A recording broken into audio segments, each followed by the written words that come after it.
Hey, this is Anney. And Samantha. And welcome to Stuff Mom Never Told You, production of iHeartRadio.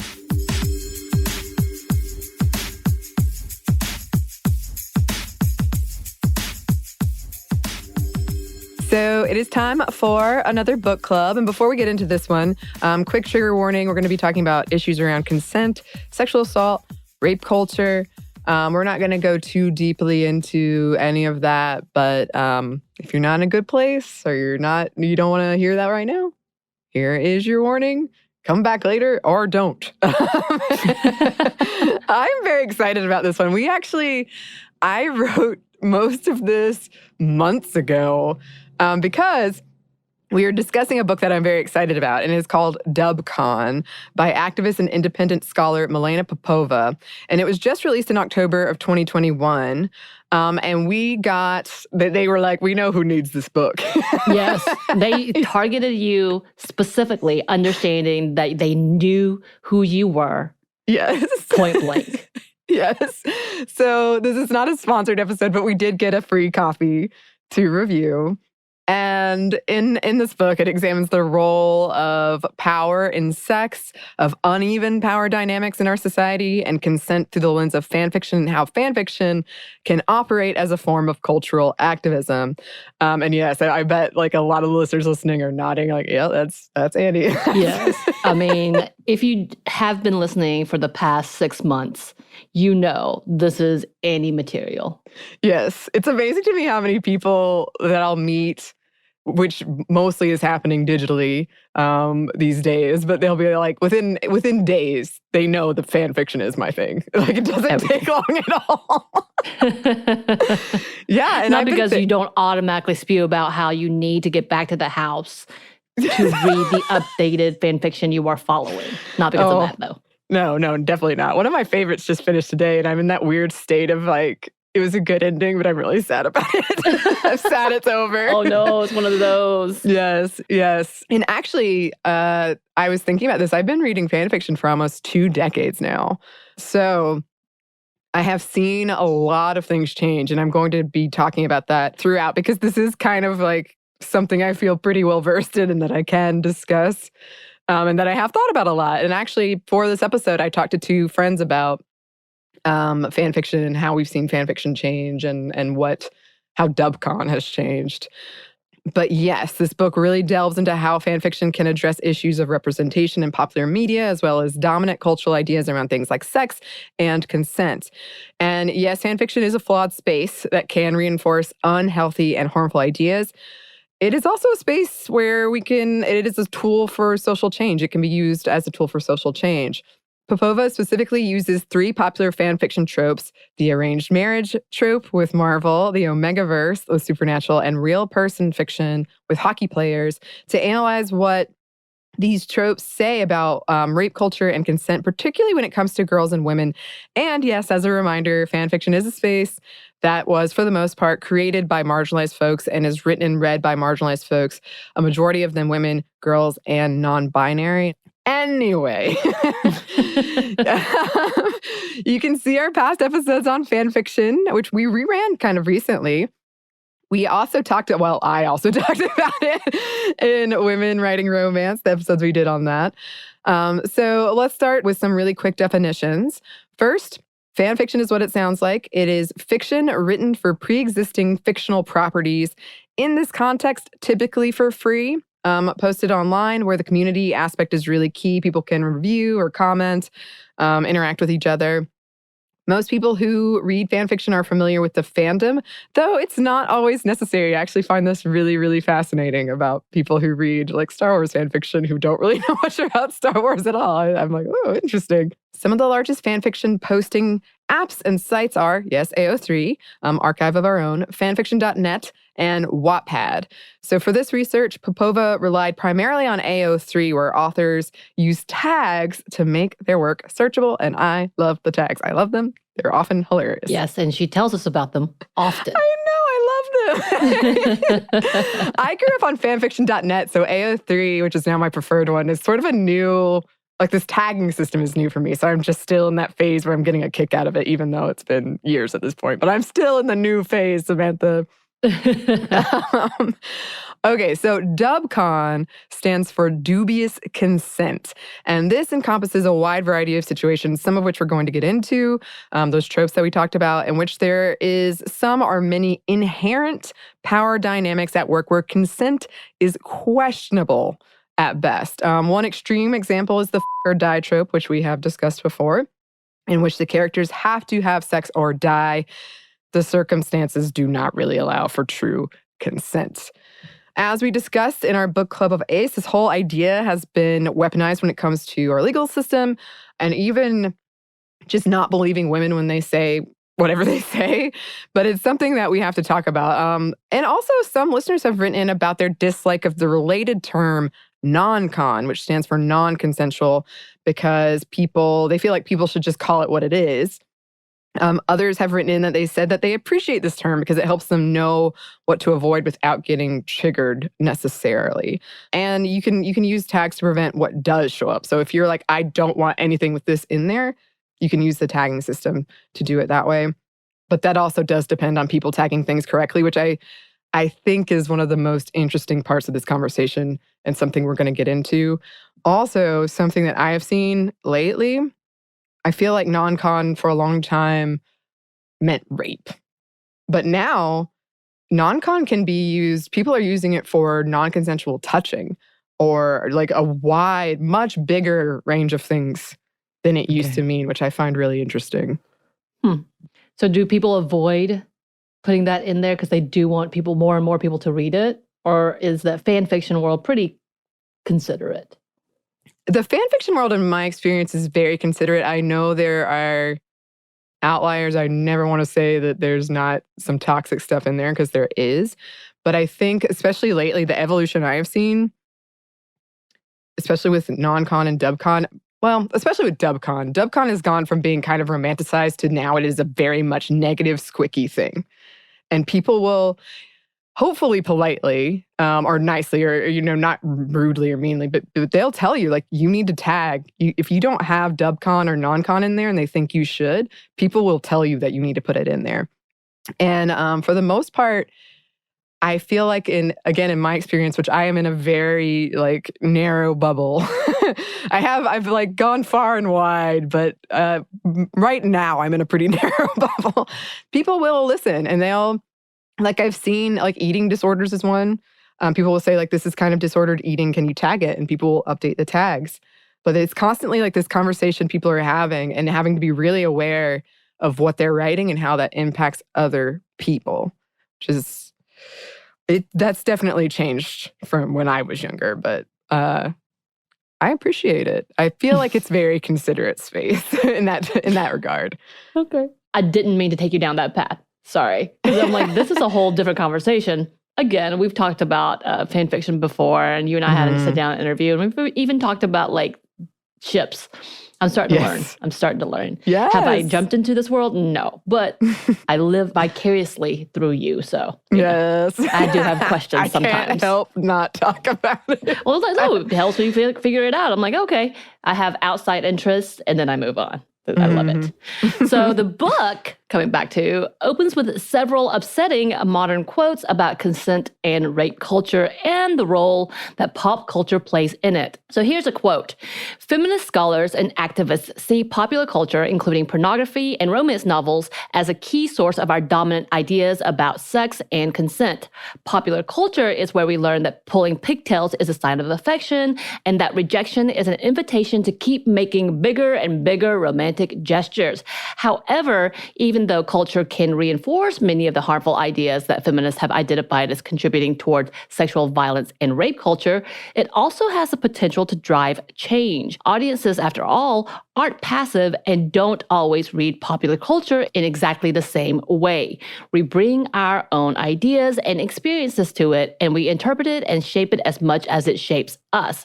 So, what do audiences do with media and culture that tell us that potentially coercive sexual situations are normal, romantic, or in Nicola Gavi's words, just sex? Yeah, and I want to say here, like, we're talking about fan fiction, obviously, but DubCon does exist in other media. This is just sort of a fan fiction term that has been used to identify it and be like, hey, this is kind of problematic. Yeah. Yeah.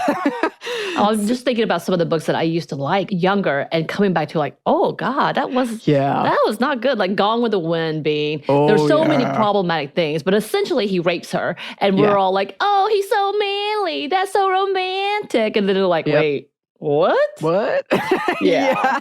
See, I didn't see that until I was older and I'd never read the book. And I remember being like, wait a minute. Okay. I'm looking around the theater like,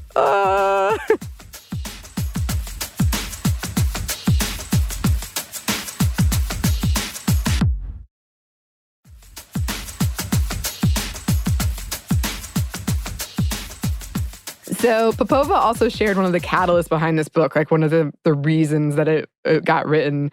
Quote, about a week into the UK's 2020 COVID-19 pandemic quarantine, I found myself explaining to a stranger on Facebook that they didn't actually have to have sex with their partner with whom they were currently in lockdown.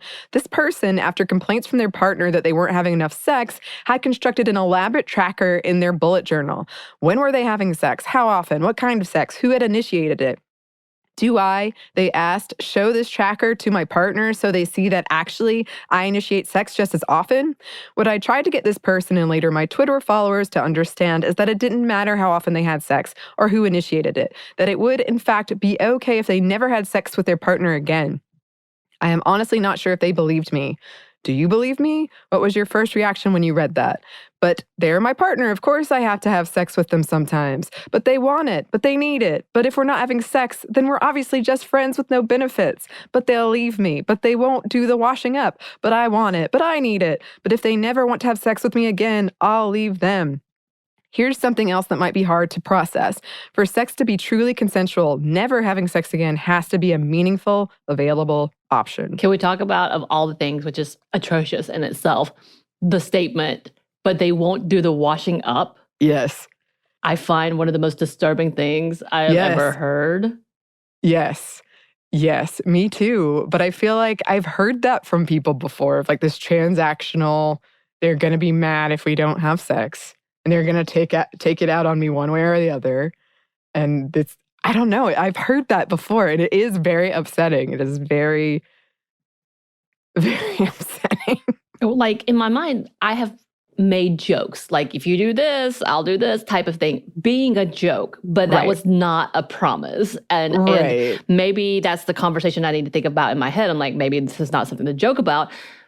Because even though, again, between my partner and I or whomever I was with at the time, it wasn't a big thing and it wasn't transactional. It wasn't a promise and it wasn't a bargain. But seeing that and hearing that, it's like, holy what? What just happened? Can we talk about this level of servitude? Yeah. In essentially in a way that is literally keeping it as if like this person owes you sex in some way or form, which again is not consent. Yes, exactly. And we've talked about that before too, of like, even when that whole idea of if somebody, which I think this is kind of fading away, but if like a dude takes a lady in a very hetero sense on a nice date, then, and he pays for it, then sex is owed or expected. And I don't have necessarily an experience like that. I've definitely felt pressured before because somebody did something nice for me and I'm like, that's probably what they want, which is not healthy line of thinking. But I did, this one guy once, we were going on a couple of, I didn't know they were dates, but in his mind they were dates. And he was like, well, after you wore that dress at this nice restaurant, I knew we were dating. And I was like, oh no, okay. But just things like that where there are these expectations around it. Well, again, this comes back to the fact that even law, even the states and different types of judicial systems / law enforcement really do think that this law that you owe your husband's sex, and when I mean law, I meant the fact that for the longest time, marital rape wasn't acknowledged, and even in some areas still isn't, to like that point of literally saying, and then having, oh my God, so many men's activists continually trying to say women owe them sex, having sex with your wife is obligatory, or wife having sex with their husbands is obligatory. And yes, they should be able to give it up whenever it is requested. And it is the duty of the wife. And that type of mindset, the fact that it still exists and is perpetuated, again, is this conversation. Yes, absolutely. And Popova touches on that in this book. And I'm glad you brought up the kind of like men's rights activists, because that's also another part of sex being owed and being expected from women. Women being put into this like gatekeeper role where they're the ones like being cold or frigid, Right. or even on the reverse side of being slutty and then therefore worthless and you don't want to be with her. Like that responsibility is on women, which we're gonna talk about more in a minute.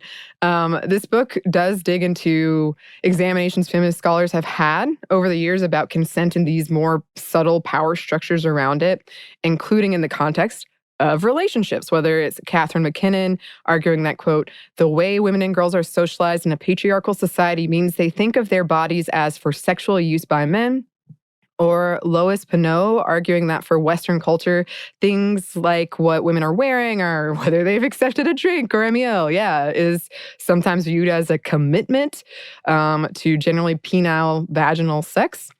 Or how in our more modern times, prominent people in the media make fun of asking for consent before kissing or touching someone because it ruins the romance or whatever. And that for young folks, and especially women, that in turn sometimes might make it harder for them to say no because they feel like, well, I'm going to ruin the romance or I'm going to, whatever it is, these toxic messages they're getting. There are so many shows, modern shows, that still perpetuate this and call themselves feminist shows that you're like, okay, maybe we don't put that narrative that where we teach young girls, young boys that they need to just grab them up and kiss them. Right. Let's talk about why that's bad and that's not romantic in the way you think, especially when you do it in a manner that doesn't explain the actual relationship between two people. Yes, absolutely. And that has been really interesting too, because, the nature of fan fiction is, yes, like we're writing fiction about all these older properties perhaps. So like, I find it really interesting that if anybody does the scene from Empire Strikes Back between Leia and Han, where he kind of like corners her and kisses her, that's labeled as DubCon. Like that is something that people have marked and been like, this wasn't good. Like, it's not good, friends. It's true. It's true. It's true. And so let's talk about, and we're not going to go into this, but for those who have gone through sexual trauma and having that happen, it's not cute.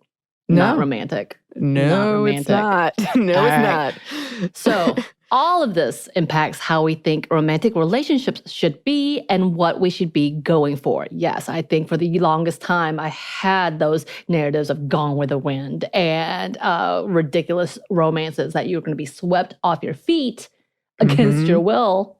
Yeah. And that's romance. Cool. At best, this strongly discourages us from exploring some less normal feeling relationship arrangements that might actually be right for us. At worst, it can trap us in dangerous situations. And that was a quote from the book. And yeah, absolutely. Especially when you feel like you have no other choice, as in you can't consent your way out of it as well. Meaning like, I don't want this, to be able to say, I don't want this. Yeah. And I think it's worth making the point. These messages are strong. They are powerful, and we are getting bombarded with them at a very young age. Yes. So it's hard to unlearn all of like what popular media has told you is romance. It's very, very hard. And I feel like for me, that kind of results in there are a lot of reasons for this. It's not just pop culture, but it is a piece of it of like, I literally feel like I can't say yes or no. Like I don't know what I get like frozen in that moment of I'm not sure what's the safest thing to do is. And that's like the thing I think before of what I actually want is safety. Right. And that's not good. That's not consent. That's not true consent. Nope. And yeah, all of this also impacts how we think sex should go, whether it's what counts as sex, how it should start, how it should proceed and end, how much sex you should be having, which is very dependent on your gender and heteronormative scripts, and extremely damaging conversations around Yes, yeah. What was she wearing? Has she had something to drink? Popova argues all these dominant ideas come together to make something quite toxic. Quote, one utterly uncontested indicator of consent, though, is if we initiate sex. If we start it, we must both want it and consent to it, right? Anything else would be unthinkable, unimaginable. Hopefully by now we've already begun to see the cracks in the story, because we should be having a certain amount of sex, so society tells us, and we should be having sex in a particular way. So what if we don't want to, but we should? And so we initiate it anyway. Not true consent. Right. So a huge part of this conversation is the media that we consume and messages we are bombarded with from systems like education or the government.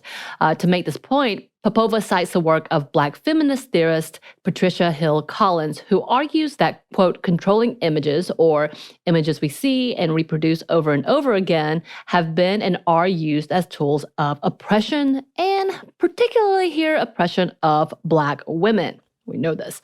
And the work of Bell Hooks, who championed the significance of a critical voice for marginalized people and communities, telling our own stories instead of reproducing dominant stories used for oppression, these controlling images. So I think that's really important. It's about finding voice, taking control, and trying to rewrite the narrative, which has so often oppressed, specifically Black women, women of color, people who are marginalized. Yes. Yes. Critical voice is something that is done within communities and requires paying attention not just to our own experiences, but also the experiences of others. So important. Art is one avenue of developing a critical voice. Yes, and Popova writes, discursive resistance is about making the unthinkable thinkable and the unnameable nameable, the unsayable sayable. Only when we can do these things can we actually meaningfully act and fight for the material change in the world. It's not until we can intelligibly articulate that for yes to be meaningful, no has to be an equally available option, that we can identify those spaces where that might not be the case and start doing something about them.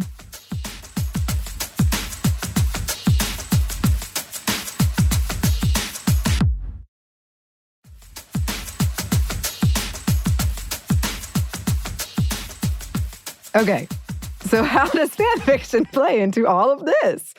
Well, quote, ultimately, this book argues that fanfiction is among the forms and spaces in popular culture that have the potential to make significant contributions to conversations around gender, sex, sexuality, and consent, and that the fanfiction community's engagements with issues of sexual consent can be viewed as a distinct form of cultural activism. The use of culture to challenge dominant ways of thinking and to imagine and even enact alternatives. The production, circulation, and discussion of fanfiction, a kind of communal textuality, allows the community to enact a discursive resistance to dominant ways of thinking by forming powerful alternative imaginaries of sexuality and consent. Fanfiction communities also establish a praxis of consent through practices that encourage active engagement with consent issues and center the well-being of survivors of sexual violence, thus enacting within community spaces what a world free of sexual violence might look like. Popova continues, this is what we talk about when we talk about fanfiction, a literature created by and for a community together, writing based on other works in ways that expand, challenge, rewrite, and fill in the gaps in these works. Stories that are constantly in dialogue not only with the originary work, but also with each other and with culture more generally. And like all stories, when we read fanfiction, we bring our own experiences and interpretations to it, and sometimes we walk away changed. So yes, let us get into fanfiction and some examples and how it relates to all of this. Oh, I'm so excited. All right. So let's start with a quick note about slash, which I know we've talked about a lot. This is a relationship between two male characters. Generally, that's what it's understood to be. So it would be like Harry/Draco, Drary, as it's called. The overwhelming amount of slash written by women and what was once thought to be straight women has long perplexed academics looking into it. They're like, why are these straight ladies so into two men banging? It turns out the fanfiction community is much queerer than originally believed, and that the answer is much more nuanced, complex, and varied. One of the popularly held theories is that women writing two men together, this is a way for them to imagine what a truly equal partnership free of structural gender inequality could look like, or evening the playing field when it comes to sex, romance, and relationships in the face of a gendered power imbalance. Popova argues, though, that while this might be a part of it, it's not the whole answer because there's so many slash fanfiction where the relationship dynamic is anything but equal. So, Popova outlined 3 of these such relationships in fanfiction. So there's the alpha, beta, omega, or the ABO universe, the arranged marriage trope, and the real person fanfiction. There's an example from real person fanfiction to demonstrate uneven power dynamics in terms of sex and systems and slash. So let's start with the Omegaverse, which I know we talked about briefly in our women writing romance episode, and I was very nervous about it because I had this kind of perception of it. And since then, I've read a few, and I'm not scared anymore.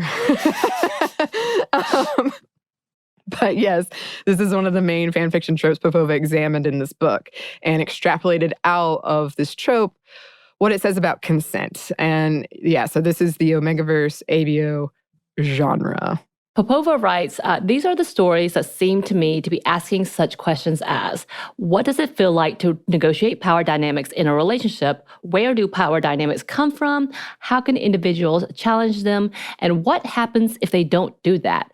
What does it take in a sexual and romantic relationship to negate or at least minimize those power dynamics to the point where individual agency and individual consent can be considered meaningful?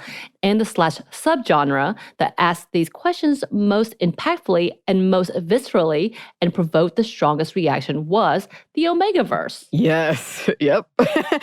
So let's step back a bit for a little refresher here. So this is believed to have originated within supernatural real person fan fiction or fiction, which we're going to get to in a second. Which I had to look up. I was like, what? Oh yeah, we're going to talk about it. Here's a quote. Characters in the Omegaverse have a secondary gender. This may be alpha, beta, or omega. Betas are effectively normal, everyday humans as you know them. Alphas are socially and in some interpretations biologically dominant, whereas omegas are submissive. Combining the primary genders, male, female, and the secondary genders, alpha, beta, omega, means that in the ABO universe, there are effectively 6 genders: male alphas, betas, and omegas, and female alphas, betas, and omegas. Other common elements in Omegaverse stories include human anatomy, sexuality, and social behavior altered to resemble that of dogs or wolves, including a heightened sense of smell, mating cycles, or heat, and male alpha characters having a penis similar to a canine's, male pregnancy, and a potentially lifelong psychic bond with a partner. The vast majority of stories in the setting focus on male-male relationships, and particularly on the male alpha, male omega configuration.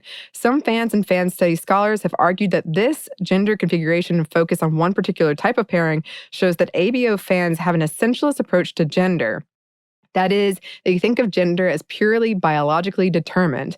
But a closer look at Omegaverse stories shows that writers and readers interpret the extent to which the 6 genders are anchored in biology as opposed to socially constructed very differently to one another. Unsettling and moving away from a biological view of gender is, in fact, a key theme in many ABO stories, and one of the aspects of the subgenre that allow it to examine issues of consent in complex and interesting ways. Many readers and writers object to its roots in bestiality fiction or to the extremely gendered power imbalances at the core of the setting. Some fan communities have even dubbed the Omegaverse dog rape world, showing a concern with issues of sexual violence and consent in the setting. Dang, that's intense. Yep. However, Popova makes the argument that the Omegaverse tackles and challenges sexual scripts and how what we culturally understand and think about sex influences how we have sex. Quote, in Western societies, the dominant sexual scripts are highly gendered and heteronormative. This means sex is generally seen as happening between one cisgender man and one cisgender woman, and who gets to do what is determined in part by the person's gender. We tend to view men as active in sex. They initiate it, they actively move through the steps of the script, while women, on the other hand, are passive gatekeepers. They get to say yes or no to men's advances, but the dominant sexual script allows them little agency beyond that. We are exposed to these cultural scripts through conversations with our peers, through some kinds of sex and relationships education, and crucially through popular culture. We can find supportive communities such as queer, feminist, and BDSM spaces where we can collectively acknowledge that something is wrong, not with us for being different, but with the cultural scripts as a whole. And Popova goes on, the distance created by the unfamiliar settings allow us to use ABO stories to ask questions about the power structures and inequalities around gender and how they map onto intimate relationships. Looking at such stories through the lens of sexual script theory, in turn, allows us to understand both the similarities and differences they present to our own world and what those might say about sexual consent. The Omegaverse's supposed biological or social constructions of different genders and sexualities leads to sometimes radically different and sometimes strikingly similar dominant sexual scripts in the societies depicted in ABO fanfiction. It is how such stories explore and manipulate these scripts and how their characters negotiate the disjunctures between the dominant scripts and their desires, and that makes them interesting. Yeah. Like I said, I've read a few of them now. I find them very upsetting, but they're meant to be upsetting. But definitely, like, being an Omega generally is something you do not want. And you, like, try to hide. And sometimes in some stories, they'll even take, like, hormones to try to... Is that why they make Jensen? Is Jensen the favorite? And so therefore they make him not the Omega? And Oh, I have a lot of thoughts about that. Because I find that interesting because in the show, he is, and I know this is a real person, which is the other part. It's like, wait, what? Wait, what? Wait, what? That I was like, he is absolutely, I'm confused. Like, there's so many things that I'm confused about. I think it's a lot of different things going on there, and we're going to talk about some of them. I think one of them is actually, no joke, size, just the size difference. Okay, because that is a shorter physical power dynamic difference there. I think women, since women are largely writing fan fiction, the Omega is usually the one they're connecting with the most, whether that's because of, it could just simply be like hotter, or it could be like they have empathy, or there's just some reason they're connecting with that person more. Then I think that's the person that's probably the Omega. And usually the ones I have read, the Omega, it's seen through their eyes. It's told from their point of view. Okay. But yeah, so as Samantha was alluding to, I couldn't not talk about some of the quotes included in this book about the supernatural real person fiction that originated the Omegaverse, because I did find it really interesting and it gave me a lot of thoughts. So here's one. In all three stories, Jared is the alpha, Jared being the actor, Jared Padalecki, and Jensen is the Omega, the actor, Jensen Ackles, who plays Dean. In real life, Jared Padalecki is taller than Jensen Ackles, and this physical difference may have something to do with the writer's artistic choices. An important part of the premise of each story is also that Jensen has either never had sex or a relationship with a male alpha, or has stopped doing so some time ago. All three stories are written in a very close third person from Jensen's point of view, and two are written in the present tense. In both Slick and Heat, Between You and Me, alphas are clearly the dominant and privileged social group, and all three stories at least hint at Omegas being oppressed or marginalized in some way. Sure to Lure Someone's Bad, by contrast, shows us a society dominated by betas, in which both alphas and Omegas are relatively rare. But even in this society, alphas are seen as domineering and Omegas as submissive, and that submissiveness is viewed negatively. It goes on. So the idea that women are, quote, naturally more caring takes about 3 articulations to translate to the economic oppression of women.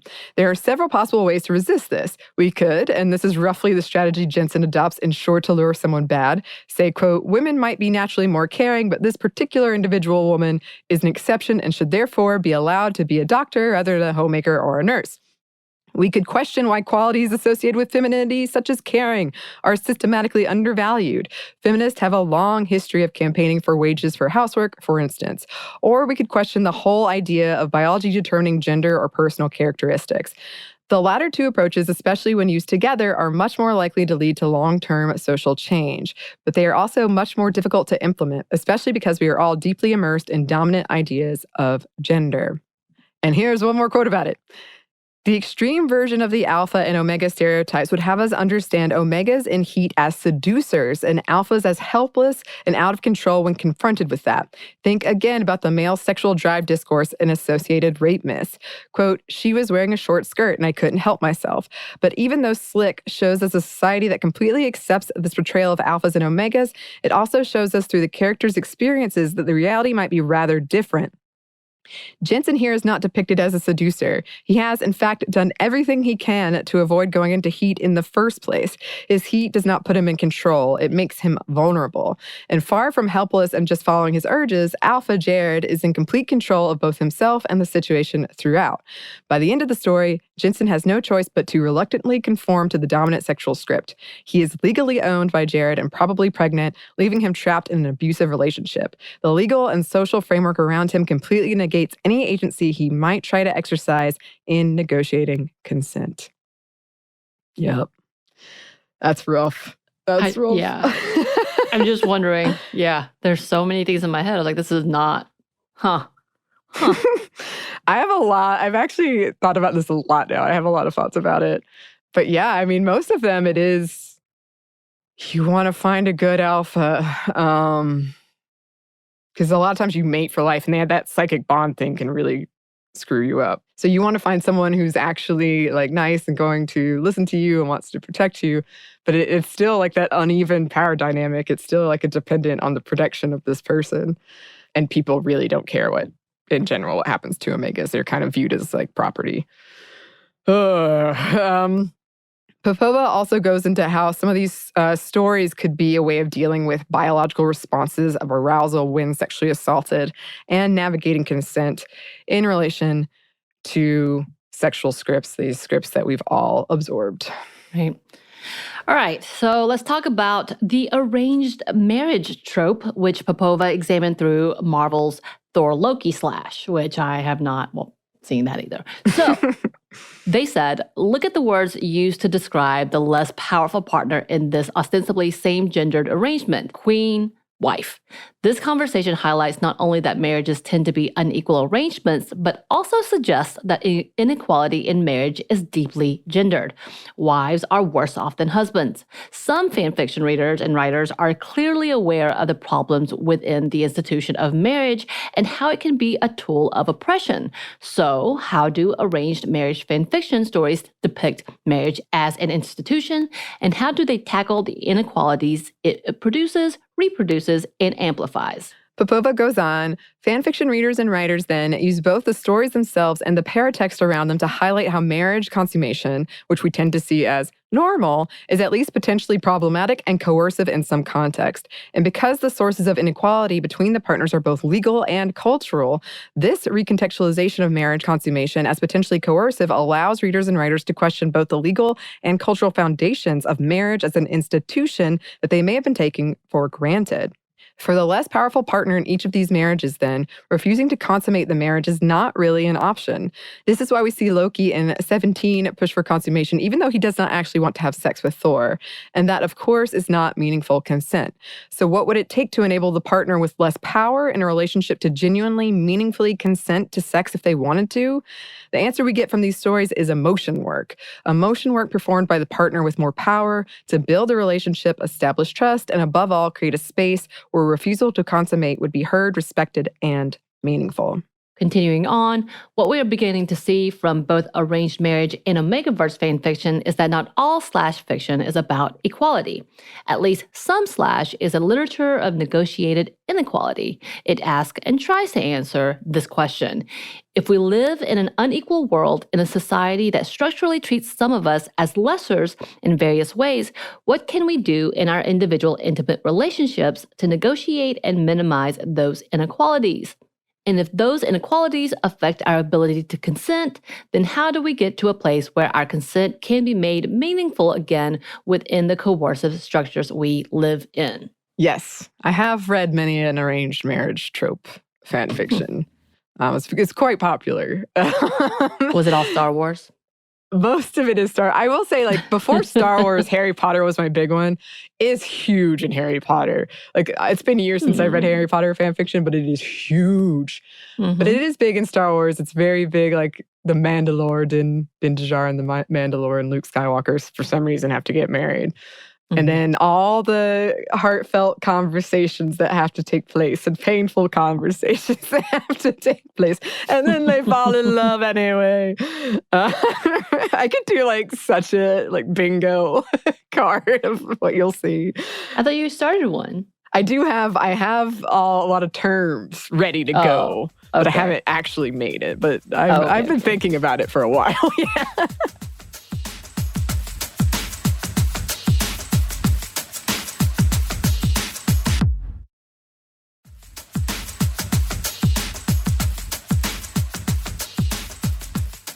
I did briefly want to touch on real person fiction, which I've kind of been switching back and forth between what I call it, because I often call it real person fan fiction, but it's real person fiction, or RPF. So that's, stories written about actors or real people in these fan fiction settings. And I don't have much experience with this world. Some listeners have written in about fiction that they write for it. And I wanted to include this because I thought it was interesting, because the story that Popova kind of examines looks into what happens when a fan fiction community, when something from the real world impacts it, especially in this case, if you're talking real person fiction.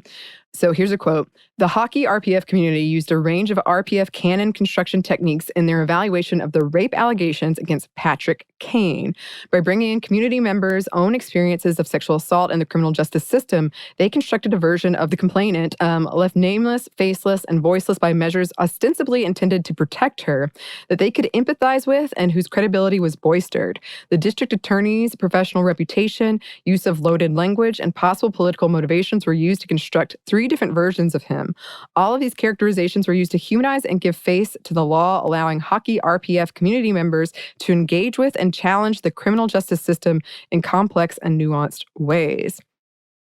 So it was really interesting, because it was Patrick Kane is a hockey player, had these rape allegations, and then that kind of community had to deal with how are we going to talk about it, or how are we going to handle it? So in this space and in this particular case, several of the stories challenged the law and the way cases like this are treated and prosecuted, and especially in terms of sexual violence and kind of the flaws there. So it was really interesting.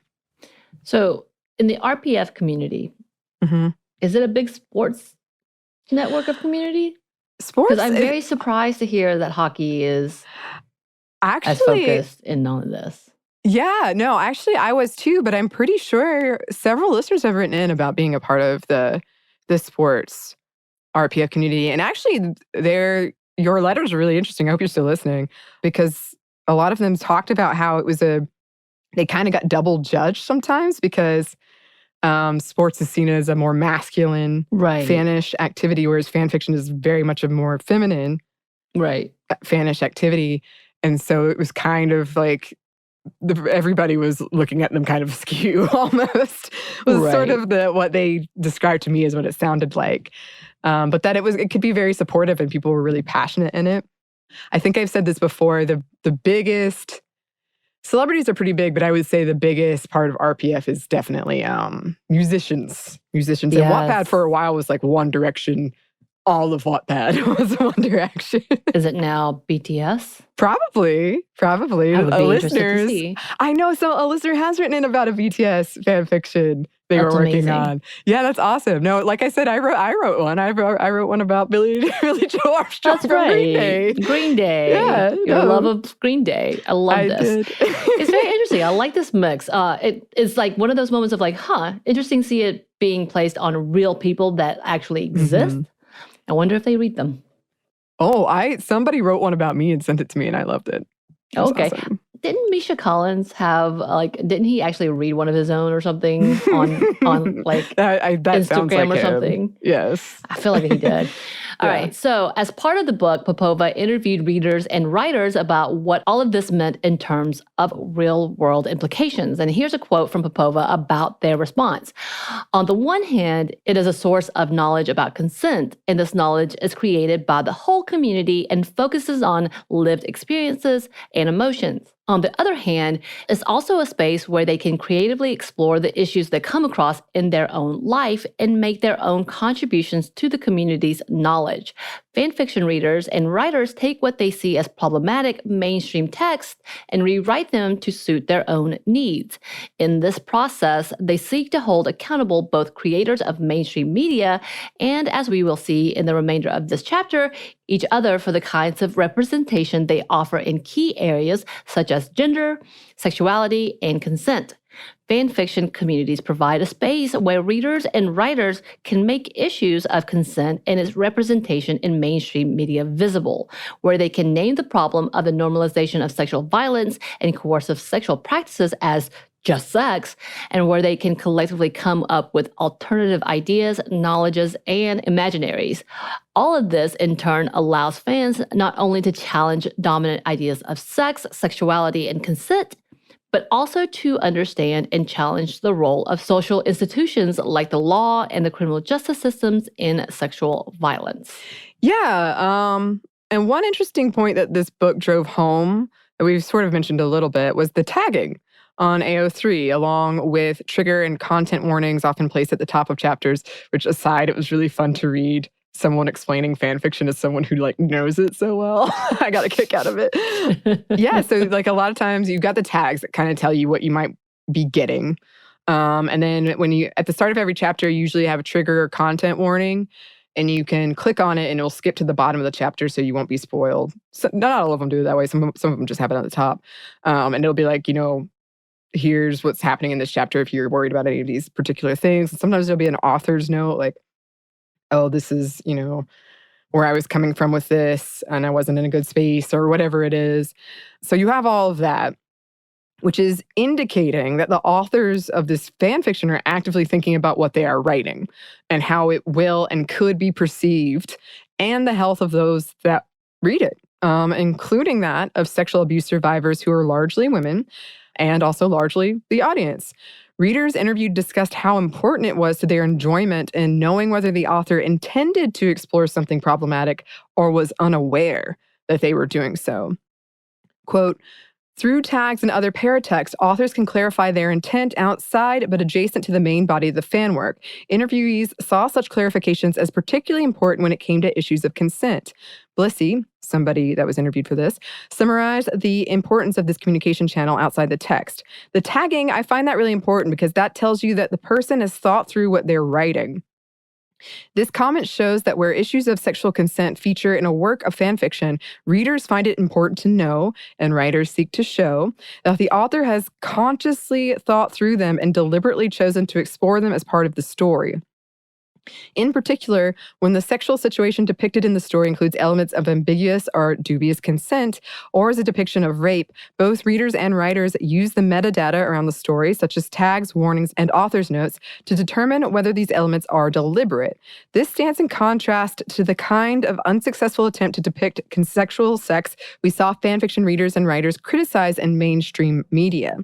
Fanfiction community members see situations they can identify as problematic or as violations due to power differentials involving dubious consent for other reasons or being outright non-consensual depicted in mainstream media as perfectly unproblematic, normal, consensual sex. In many cases, they are aware of having themselves absorb some of these attitudes to sex from media and of the work it has taken for them to unlearn some of them. And yeah, you see this a lot. You'll see interactions between the authors and commenters and kind of this just ongoing discussion around it. And authors will be really open about whatever they're working through or why they wanted to explore something or why they depicted it a certain way.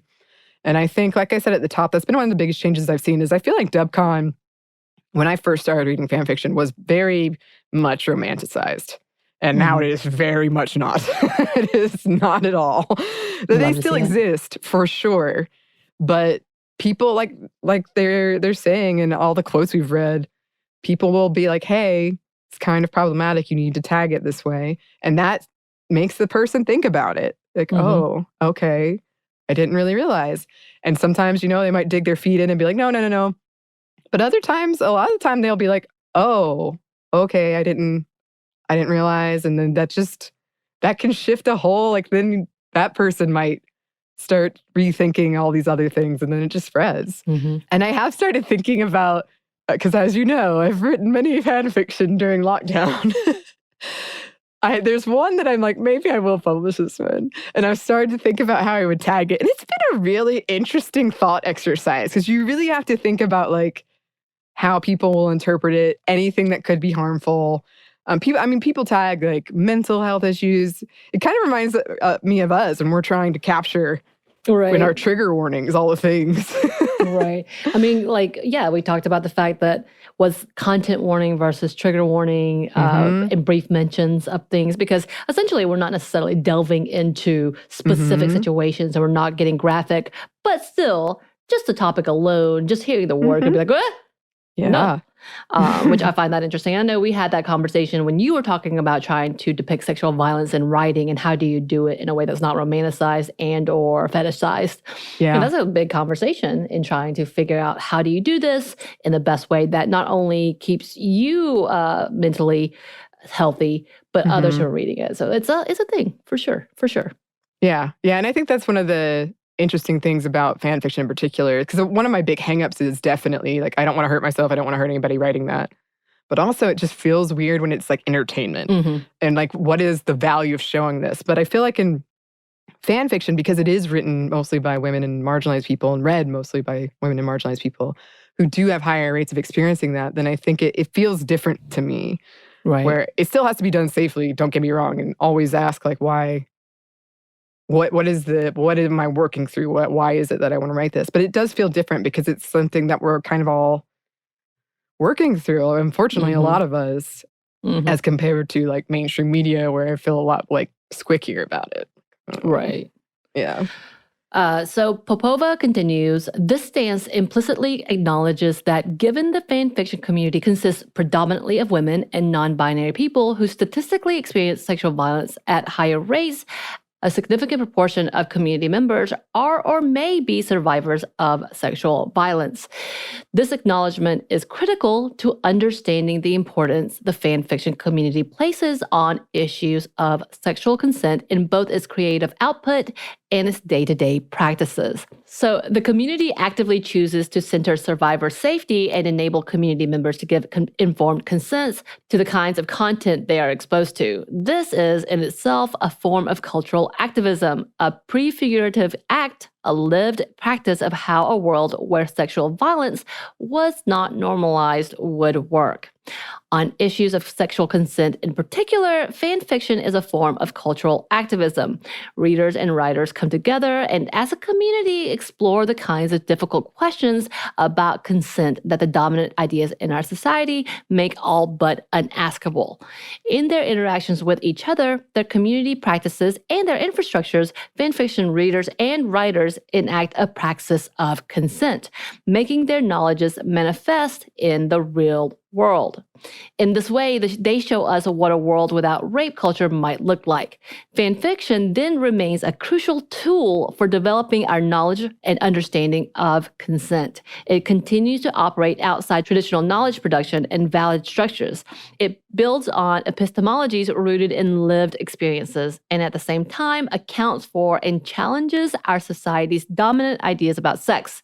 We will continue to need these kinds of new, marginalized, and subjugated knowledges for some time to come.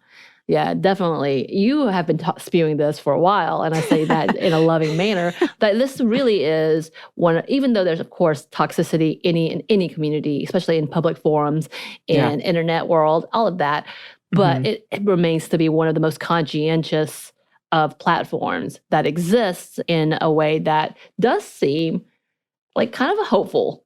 Yeah.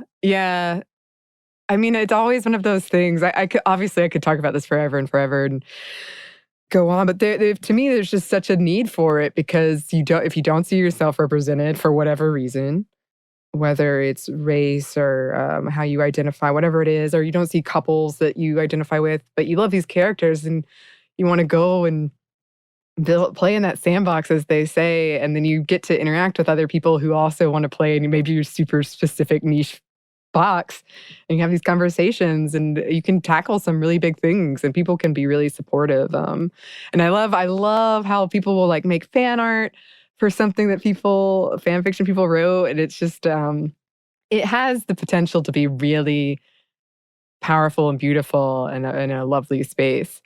And yes, I do think I should just teach a class on fan fiction. And it's definitely improved. There's still, like you said, there's still some areas of toxicity. I think one thing that I'm curious about is a lot of fan fiction is written by young girls. And when I was growing up and writing, I just feel like that can be, I would implore everyone to be kind in their criticisms, just because I think absolutely you should, raise the point. But it could be a young girl who like really doesn't know or has like really struggling with something. So always keep that in mind. And I do worry about, again, it's gotten way better, but I do worry about like the messages that you can get if you find a bad fan fiction, it can stay with you. It can haunt you. And that's why tagging is so important. That's why it's so important. And also like to mind the tags. I've read some authors who are like, look, if this tag and you can't handle it, please don't read. Like, please don't. Please don't. I'm trying to help you. I'm trying to think about you. And that's something else I've seen that's interesting lately is for when I was growing up, I felt like you had to like say, I'm writing fan fiction for constructive criticism because I want to be a better writer, which a lot of people still do, and that's great. But now some people have said, like, I don't want any criticism. I'm doing this for fun. If you don't like it, you can get out of here. Right. Which I kind of like. You're like, look, this is supposed to be the safe space, and y'all all telling me I'm a terrible writer. If you don't like it, just move on. Yes. But it's just funny because it used to be you had to defend why you were writing fan fiction. And now it's become very much like, this is just for fun. If you want to leave a comment, just don't be mean about it because I'm really not looking to improve and that's just going to mess my head up. You tell me I'm a terrible writer. But yes, people are, in my experience, very open about the tags. Like they want to get that right. But yeah, fanish communities are far from a utopia. Fan fiction is no different. There's especially like little sects that are pretty problematic. We see bleed over with issues from our entertainment at large there, like a prioritizing of the trauma of white characters. There's some really harmful and toxic content and behavior in the space, and that should always be called out. But overall, like I said, it's been almost 20 years, and I've really seen it change, and I've seen it become a more positive and supportive space where people are really thinking about others and themselves, which is great. And I love this idea that it can be this tool for activism and having these conversations. I really loved the book, if it wasn't clear. I know it was really quote heavy, but trust me, I cut out a bunch. She did. I did. I'm like, let's just read the whole book. Also, I really want to come back and talk about like ABO now because I really have a lot more thoughts after reading this book than I did before. But today is not that day. If you would like to get the book, we recommend it. You can find it. It is available now. And as always, we love getting suggestions for you what our next book pick should be. You can email us at stuffmediamomstuff@iheartmedia.com. You can find us on Twitter at momstuffpodcast or on Instagram at Stuff I've Never Told You. Thanks as always to our super producer, Christina. Thank you. Thanks to you for listening. Stuff I've Never Told You is a production of iHeartRadio. For more podcasts from iHeartRadio, visit the iHeartRadio app, Apple Podcasts, or wherever you listen to your favorite shows.